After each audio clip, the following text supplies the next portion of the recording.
Pagtaob sa dagat, masinati hangtod karong weekend. Matud sa pag-asa, busa ang mga liguay ug dagat, midagsa karong adlaw subay sa kapistahan ni San Juan.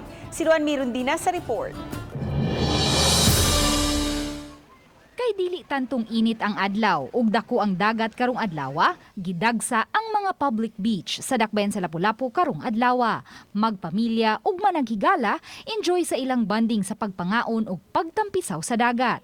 Dinhi sa usa ka public beach sa barangay Maribago, naabtan namo ang pamilyang Limpangog nga nagsaulog sa birthday sa 66 anyos nga si Juanita.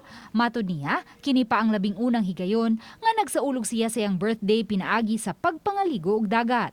Manalay pa kayo ko. Ngayon akong gi-birthdayhan, kaya ito naman to sa bahay akong birthday.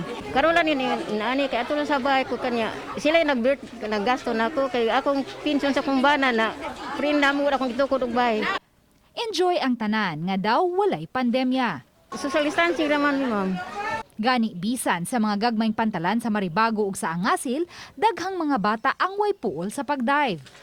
Matod sa pag-asa, natala ang labing taas nga level sa tubig sa dagat alas 9:52 kaganihang buntag nga moabot sa 1.85 meters. Busa perfect kayo kini alang sa mga nangaligo og dagat karong adlaw.